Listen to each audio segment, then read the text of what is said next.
Listen to me. If you don't do this one, you're gonna be in trouble. You're gonna be so disruptible, you are going to have some problems. Now, why?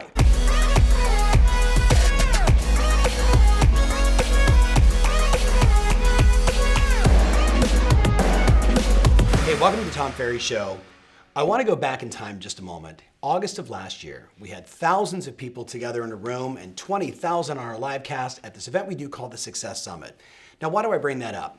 My opening speech was I shared with the audience that I felt that the vast majority of them were one of three of the three little pigs. Now, you all remember that wonderful little fable, that wonderful little story about the three little pigs that leave their mom's house and they go out to set their way. And one, being rather lazy, builds their house out of hay. Another one, being a little more industrious, builds their house out of sticks.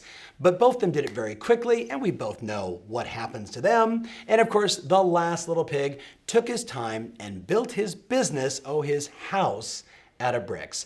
And what I did by sharing that metaphor was have everybody reflect and look at their own business. Where in your business are you made of hay? Where are you made out of sticks? And where are you made out of bricks? And then what are we gonna do to make sure that going into a new economy, a new market, a new cycle, that your business was undisruptible? Well, I can tell you of the 8 points, I got a lot of positive feedback, a lot of DMs and private messages, and I did a short little video on a few of them, right back in September after the summit. Today, I want to drive home the one thing out of all of them that if you and I were sitting together one-on-one, I'd grab you by the jacket, I'd give you a giant hug and say, listen to me. If you don't do this one, you're gonna be in trouble. You're gonna be so disruptible, you are going to have some problems. Now, why? Because everything in the world changes. Markets change, economies shift. I'm not saying that the world's gonna fall apart, and yet you've heard me talk about with Steve Harney and others that whether it's 2020 or 2021 or 2022, we know as much as the sun's gonna go up and the sun's gonna go down, that we will have another time in our world where things slow down in the economy. And the question is, knowing what I know now, knowing what I know as a business coach, as an entrepreneur, as someone that started multiple businesses and helped tens of thousands of people around the world, what would I ask you to do? It was point number 2, stockpile cash. Stockpile cash. Now you might be saying, wait a minute, Tom, I'm not making enough money to stockpile cash. I'm in the growth stage where I'm reinvesting in my business. Listen, I get it all. I wrote down 8 different things I want you to consider. 8 different requests that I would make as your friend, as your coach, as your advisor, someone that you tune into on a weekly basis for insights to keep moving your business forward. There's 8 different things you can do. Some are relatable to the person that's building their business. Some, you're already a cash cow. What should you do? Some things are a little bit shaky. What are some adjustments you can make? We're talking about your money, and we're talking about your security, and we're talking about your stability. So check it out. The point that I said to everybody is winter is coming. Winter is coming. Now, we don't know if it's Tuesday or if it's Tuesday in 2021, sometime in September, but we know it's coming. So what should we do? I wrote down 8 things. Number 1, you want to be top line revenue focused. You want to be top line revenue focused. What does that mean? On a daily, weekly, monthly basis, I want you thinking about how much money am I bringing in today, this week, this month, compared to what I did last year, your year-over-year performance.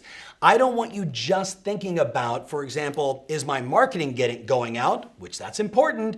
I want you thinking about how many open escrows, how many pending sales, how much business am I closing? I don't care what business that you're in. You know the leading and lagging indicator of closed business. That's where you need to be focused. Every day, getting up and saying to yourself, what am I going to do today to move the needle on revenue? Right? How can I attract more clients? How can I convert more clients? How can I bring more value to the marketplace and get the rewards because of it? So the number 1 thing is being revenue focused. Number 2, I said you've got to be ruthless on your ROI results. So look, we make investments every day inside our business, both investments of our time, our money, our resources, etc. I run ads on Facebook. I'm sure you do the same.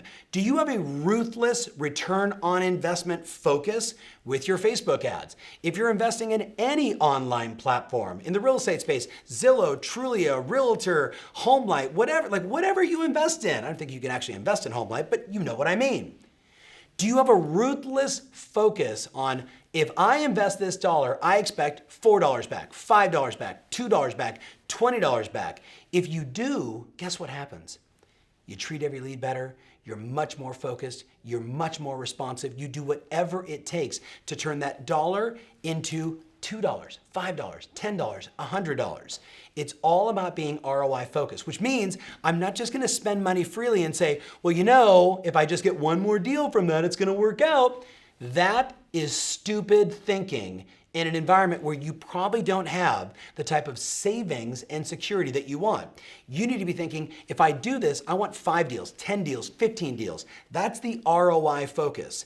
You should have everything you're spending your money on. What's my ROI? What's my ROI? What's my ROI? You do that, my friend, your cash is gonna go up, your savings is gonna go up, your concentration is gonna go up, and your business is going to grow. Number 3, you ready? Along those same veins, I wrote down, never give up on leads. If you're really, really committed to stockpiling cash, you're not gonna have a hot, motivated customer and reach out to them 3 times and forget it. No, you're going to reach out, as the old cliche line says, until they buy or die. Till they buy or die. That level of consistency, perseverance, that is what's required if you want to go the extra mile and make the additional money so you can stockpile the cash so you are in a great place when winter shows up. Now, number 4, a little more tactical regarding just your life and money. Start living off less. At the summit, I actually said, stop buying dumb shit. Yes, that's exactly right. I said, the next time you go to San Diego or wherever you go on vacation, don't go into Starbucks and buy a stupid cup that says San Diego on it. Now, I'm using that as a metaphor. It doesn't mean that I dislike coffee cups or San Diego. Go yourself, San Diego. But $2 here, $4 there, $10 here, $50 there, $30 there, that adds up. And then guess what? You wake up and you go, I have no money, right? I'm working all the time and I've got nothing to show for it. A lot of it is because of emotions, right? You're like, I deserve it, right? I worked hard yesterday for an hour, so I should be able to do this. I'm telling you right now, if I was your coach, I would literally tell you how many times you go out for dinner, do it less, right? Make your own lunch if you must. Be a little more frugal. Learn to live off less so you can do number 5, which is save more, right? Save more. Do you really need to get the next iPhone? Is the current one working okay? We just keep spending and spending and spending and spending, and then guess what happens? When the market adjusts a little bit, all of a sudden you're in trouble.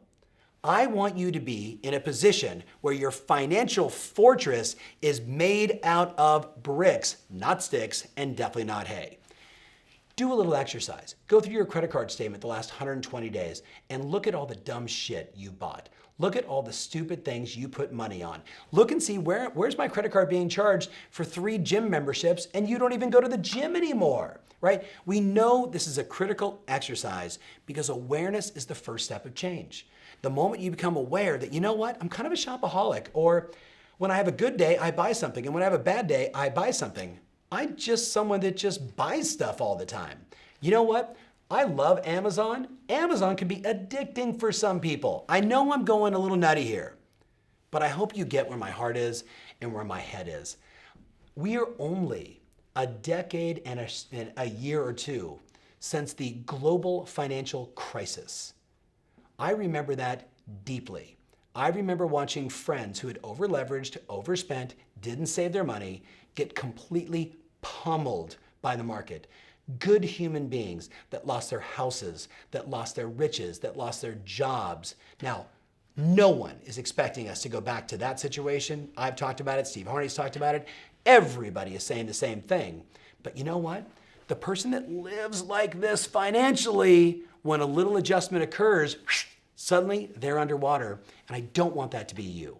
So if you hear my passion and my intensity, if I sound a little more, I don't know, intense, it's because I don't want you to do that. Does that make sense? So number 5 is save more money. Pay yourself first, right? It's biblical. You with me? Like, take care of yourself first. 10% of every check, 15% of every check, 20% of every check, whatever it takes. Live off last, have more cash, and you will laugh all the way to the bank. All right? Number 6, you ready? Now is the time to consolidate all stupid debt. Now is the time to consolidate all stupid debt. Go to your bank, sit down and say, I have all this stupid debt. I'm looking for a consolidation loan. What do you recommend? Something with low interest rates, favorable terms, and then you know what you do? You do exactly what my wife and I did when we first got married, my goodness, over 25 years ago. We put on our bathroom mirror credit card debt, line of credit, all these things that in the early stages of our lives together, right, that, we did, okay, too much on this Visa, too much on that MasterCard. She was in the real estate business at that time. She's like, oh my gosh, I got this line of credit that I always use that's revolving that I kind of just been using and not focusing on paying off. And we said, let's set an intention to pay it all off. And you know what? There's just something inspiring about watching $10,000 in credit card debt go down to 7, then go down to 5, then go down to 4, then go down to 3, then go down to 2, then go down to nothing. You with me? And all of a sudden, you sleep better at night. You know what I'm talking about? Consolidate it and pay it off. Consolidate it and pay it off. I've had people say to me before on my, Instagram, ask me anything. Tom, how do you stay motivated, right? What do you recommend? I'm like, look at your financial life. That would scare a lot of people. You with me on this? You're not sitting on 6-8 months of savings for your entire business in your life. You don't have the investments that you want. You don't have the cash that you want. And you're telling me you don't want to make phone calls? Whack! You with me on this? Like, wake up. This is the time. Winter is coming. If you don't adjust now, how many more people do you need to talk to during 7, 8, 9, 10? Or I can go back and say 2001, 2, right? During the post, stock market, internet bubble. When all that stuff happened, a whole bunch of people that were totally over leveraged and not disciplined with their money got wiped out. Let's not be a statistic. And if we're gonna be, let's be the one where they say, I wanna be like that gal. Financially stable, smart with their money, very intelligent, ROI focused, driven on top line revenue, lives below her means, saves her money. Yeah, baby. You with me on this? All right, number 7, very important. Get your lines of credit in order today with your banks. Get your lines of credit in order with your banks. I don't care if it's a $5,000 line of credit or a $5 million line of credit. When you need the money, no one wants to give it to you at favorable terms. When you need the money. When you don't need the money, everybody wants to give you a loan at favorable terms. That's the way it works. I gotta tell you, I got 2 of my guys inside the room as I'm filming this. The number of people that have reached out to me, Mark, and said, that one point, right? I paid off my stupid debt, right? They consolidated it. I started to live off less. I was really being mindful. I went through all my credit card statements. I looked for all the stupid places where I'm spending my money. I got a little more financially sound, but then I went into my bank and said, I'd like to get a line of credit. And they're like, no problem. Like, prime plus a point. Like, it was just like ridiculous. The terms that you get when you don't need the cash. But boy, when you need the cash, the vultures come out. You know what I'm talking about? So get your line of credit in order. Do what you got to do. I'm not saying use it. I'm saying just have it. And then the last one, number 8. If I was in your position, right, in your world, in your business, I would be figuring out right now who are going to be my investors for 2020, 2021, 2022, 2023, and I'd start lining them up now. Because what we know is this. The world is super attractive, especially to the real estate space, the mortgage space, the title space, the insurance space. Small business, right? Around the world, everybody's interested. And you know what? There's a lot of cash right now floating around where people are looking to make good investments into smart businesses. And whether that's buying real estate or investing in you, I'd be finding your investors now so you got them when you don't need them, just like the banks. Make sense? All right. I know I covered a lot of ground. And I know it was rather intense. I can't wait to read the comments.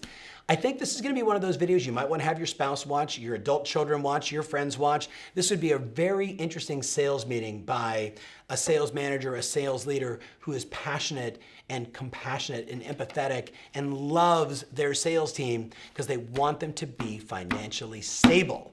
Does that make sense? So give me some comments. Share this video. Remember always, your strategy matters. And now more than ever, the way you manage your money is the difference between a good winter and a bad winter.